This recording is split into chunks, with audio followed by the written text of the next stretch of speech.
Alright everybody, welcome back to another episode of the Bonus Point. Today we're going to be doing the Game Week 4 preview and a few other things. We have a long episode for today, so I feel we might as well just get straight into it. First of all, on the Instagram I put out a poll asking you for any questions that you might have, and a few people actually sent some stuff in, so we're going straight ahead and answer those off the bat. First question we have from Ronnie Roop, who actually asked what is the best set and forget 11.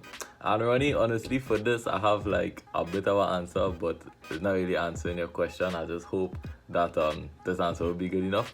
The truth is that this is a very unique season, meaning that it's about the most premium assets that we have ever had involved in the game in one particular season, with Ronaldo and Lukaku coming in, and then from last season a few people doing pretty well and getting bumped up to over the 10 million mark. We have a lot of people over the 10 million mark in this game, which means that I don't think that there are any particular set and forget premium players. I think the best way to go forward is actually like rotating them in a way that you get to exploit their fixtures, meaning that go ahead and get whichever premium asset has the next best 3 or 4 games, and probably look at captaining them as well. To answer your question about having a set and forget 11, I don't think that you should go in with 11 players that you just leave for the near future. But I think that there are actually a few players that you could go ahead and go set and forget with. And I think that in this season, those are actually going to be the cheaper players, since I'm suggesting that you rotate the more expensive ones. And some examples of those might be Antonio and Benrahma. Playing for West Ham seems to be a pretty solid attack right now. You could go ahead and just leave them in the team.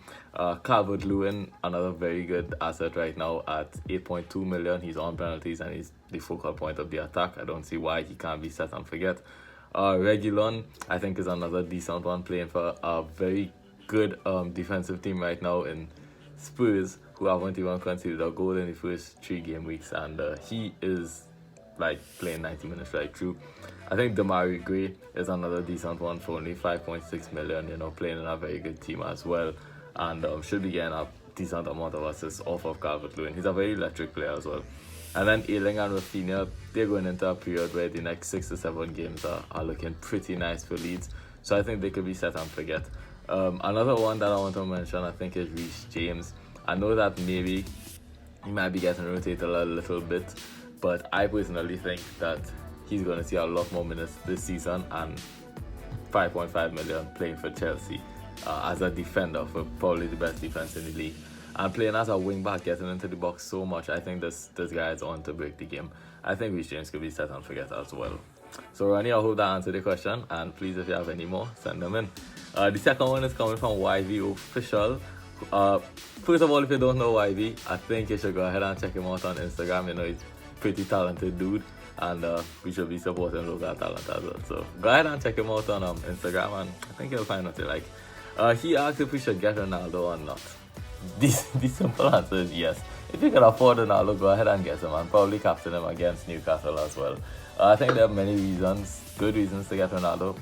Playing in a pretty good team, should be on penalties for the team that gets the most penalties in the league. Has a very good record from the spot. Is a fantastic player on a whole. I mean, we know that. We know he's 36, but the guy hasn't really slowed down that much, to be fair. Just top scored Serie A and is back home, basically. And then another reason is basically just FOMO. I mean, most people are going to be having him and probably captaining him this weekend. If he goes ahead and scores a hat-trick, you don't want to be the guy that missed out, so you should probably get him for that reason as well.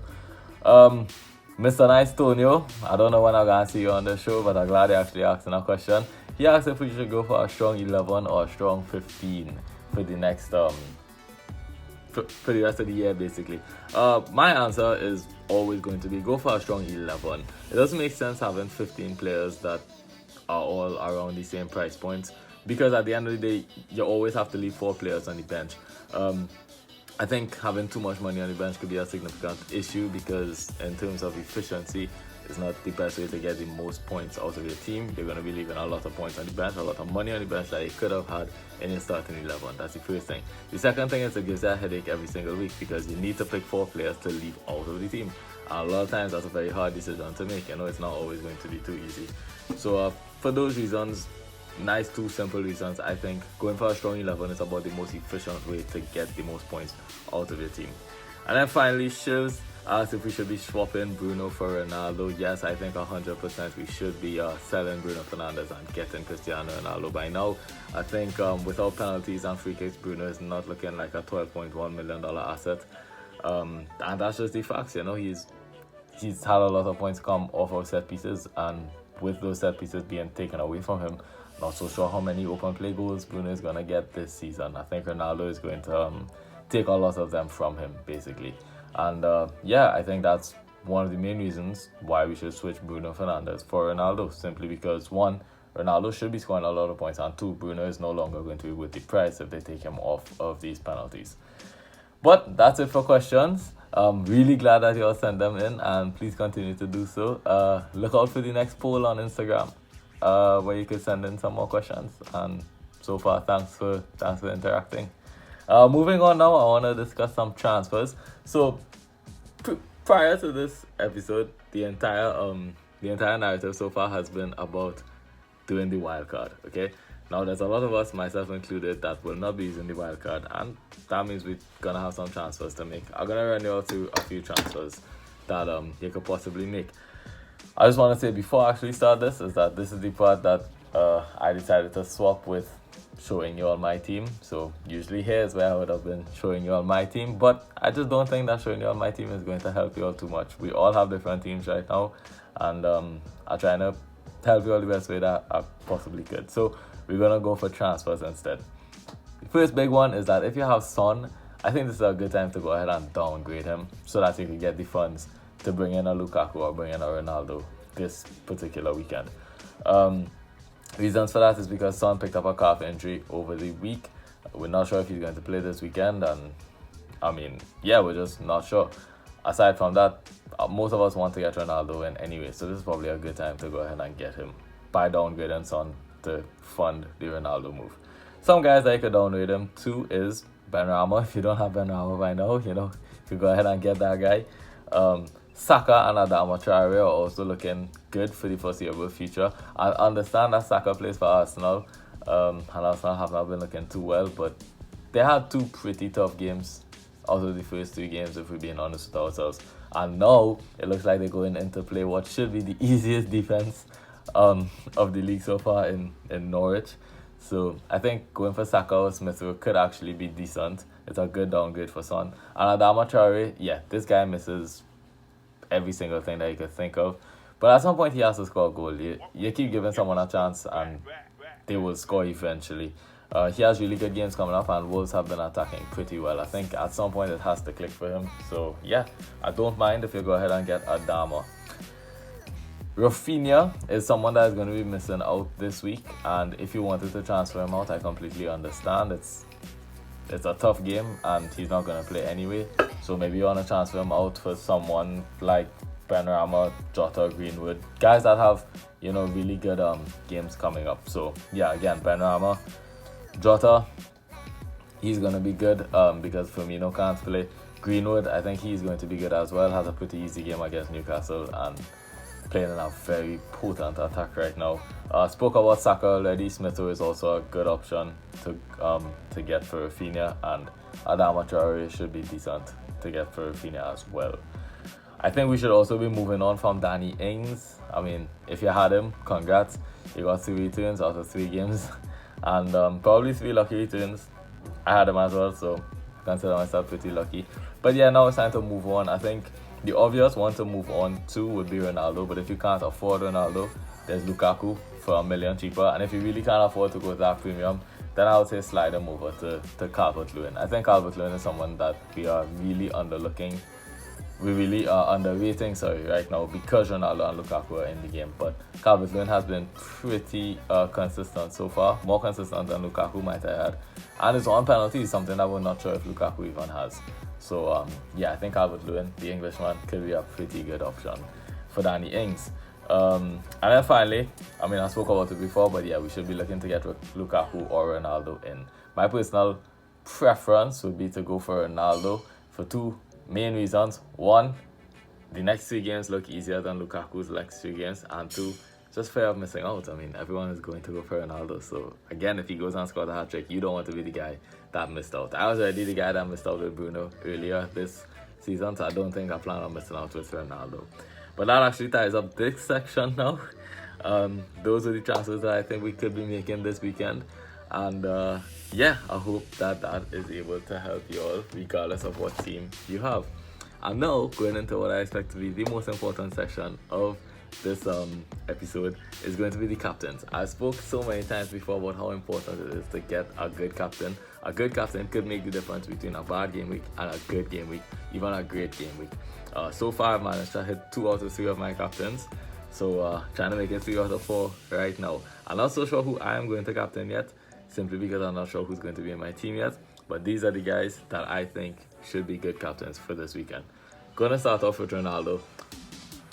There's nothing new to say about this guy. I've been talking about him all week. I spoke about him previously in this episode as well. Should be on the pens. It's a home game against Newcastle. I believe Newcastle is the 19th worst defense in the league. Please don't quote me on that, but I think that's a statistic that I saw prior to filming this episode. Alex Ronaldo, he's going to want to start with a bang, so I expect him to score against Newcastle. Some way, somehow, he'll find a way. I think he should score. I think this could be a pretty good captain. There's also Lukaku against Aston Villa. We know that Aston Villa has been a weak defense so far, and now they have to go without their star goalkeeper, Emi Martinez. That's just even better for Lukaku, because Emi has a way about saving things that are supposed to be goals. So I think this should be pretty good for Lukaku. He's playing in a very attacking and very well-drilled team, and he seems to be the focal point of that attack. He's getting a lot of good chances, and he's a fantastic finisher.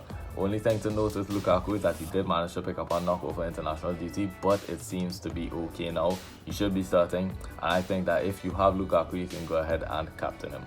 And then finally, it's Salah versus Leeds. People don't really seem to be talking about Salah that much right now. I guess there's so much hype about Ronaldo coming into the league that it kind of stolen the spotlight, as he does everywhere he goes. He does happen to steal the spotlight, and for good reason. I mean, one of the best of all times.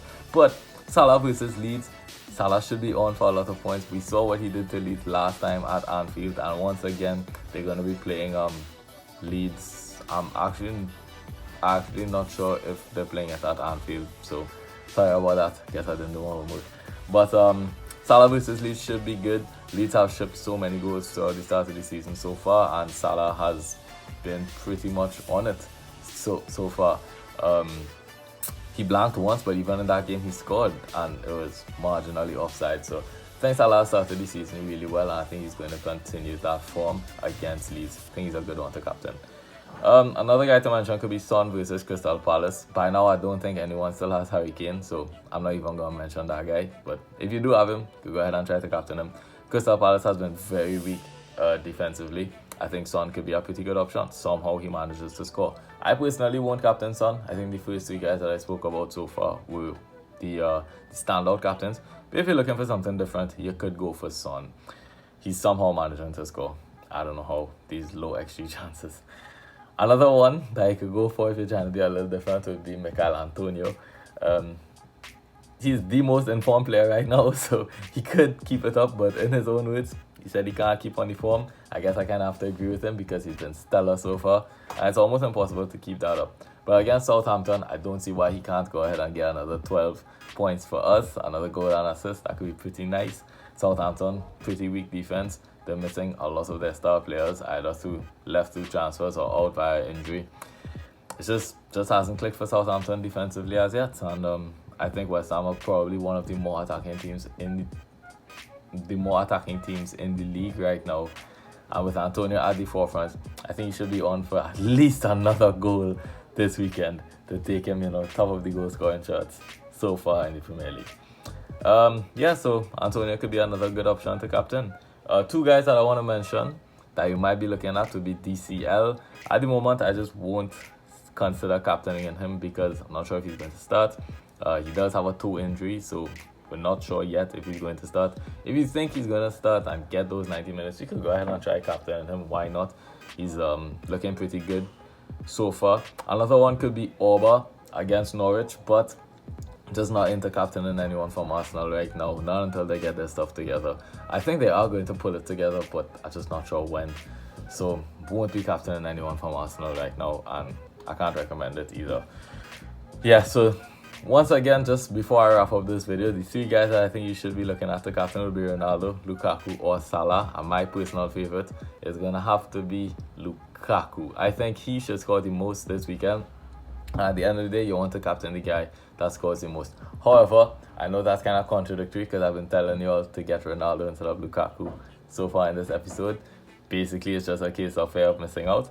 If you have Ronaldo and don't have Lukaku, I would go ahead and captain Ronaldo instead of Salah. I think Ronaldo should be scoring more than Salah this weekend. Just this weekend, though. Yeah, so thanks for coming, everyone. That actually wraps up this video. I'm not gonna lie, it's been kind of hard to remain consistent, but do it for you all. Yeah, thanks for coming out, and good luck this weekend. If you want and you do well, you could go ahead and send me a picture of your team on Instagram, and I'll include it in the next video. But until then, good luck this weekend, and I'll see you all again on Tuesday. Goodbye.